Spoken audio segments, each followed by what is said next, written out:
So finally got around to playing Evil Dead the game. It had a bit of a rough launch because for some reason the PS5 version wasn't working. It wouldn't let me sign in, but the PS4 version let me in no problem. But so yeah, I just wanted to bring that up because there might be some graphical differences in the footage I'll be showing in a bit, but gameplay overall, it's about the same. As a heads up, there is a tutorial to explain the basic controls of either being the evil or the survivors, but overall the once you get the gist of it, it's more or less just picking which character or which evil entity best fits your playstyle. Basically, as the evil, or I'm just gonna simply call it as the killer, you're just supposed to stop the survivors from completing their objectives of collecting map pieces and so on and so forth until they get to getting the Necronomicon. After that, that's like a last ditch effort, but overall you can summon beasts or monsters or whatever. You can you can set traps to build up the fear meter, which in turn, if you notice in the gameplay, when they turn red like that, you can possess them to basically start fighting the other survivors. And yeah, there's a lot more to it than that. I mean, at some point, once you level up, because you start off at level 1, and as you start setting traps, doing all these little tasks to slow down the survivors, you gain experience, which you then use to upgrade your own abilities. Eventually, once you get to that, once you get the right amount of flexibility and all that with abilities, you will eventually see if you can beat them. Just keep in mind though, the other team or the survivors can do the same exact thing from their end. So if they're well leveled up and well equipped, it may become an issue if you weren't paying attention to what you needed to do at the start of that.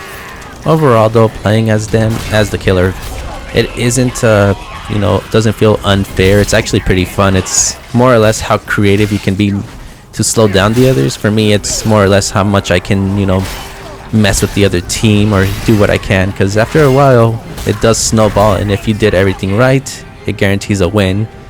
Meanwhile, you have a big grin on your face when you get it as well.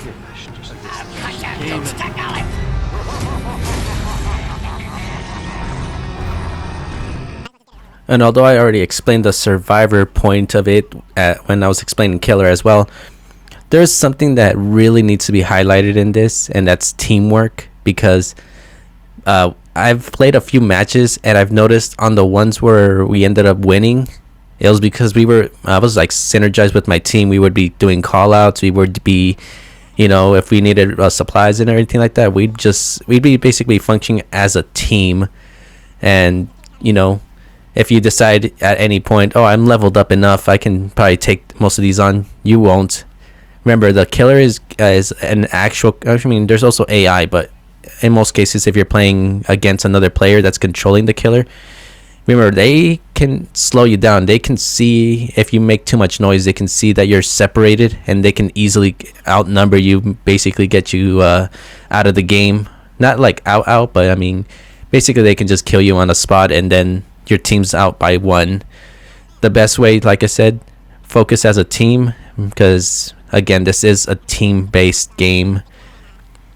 And I would say, as some tips, either on your way to an objective, not like away from it, but towards it, because the map's pretty big. Stop for supplies, stop for weapons, stuff like basically keep yourself as supplied as possible, because here we got very lucky that we even won this, because towards the end all of us went down, and the last guy that was still alive was 8 seconds away, and we couldn't heal. Our only healer went down, so we were just winging it. And yeah, like I said, work as a team and stay supplied as much as you can. And again, play the objective. Maybe, I mean, that's pretty much all you can do. After that, you're pretty much just guaranteed a win. Not all the time, but those will drastically increase your chances of it. 8 more seconds. Might fall under you, but and yep. That was a close one.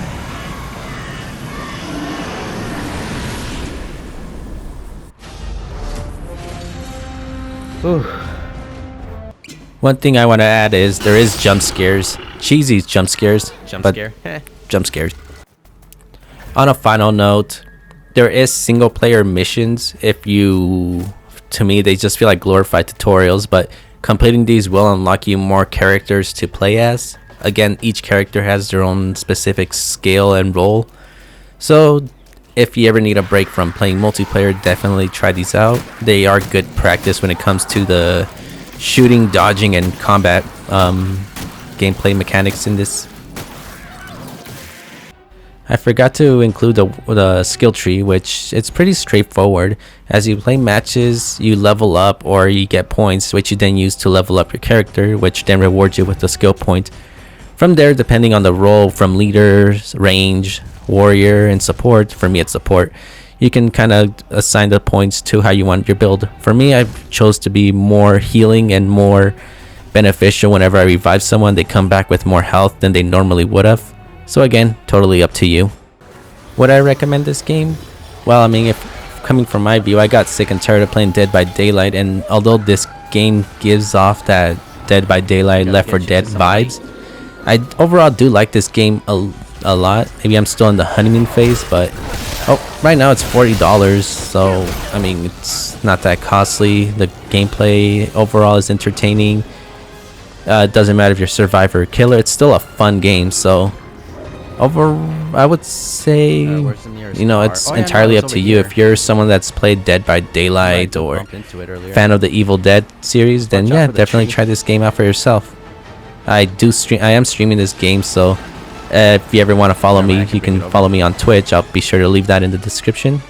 And yeah, other than that, I'll be sure to see everyone later. Thanks for watching.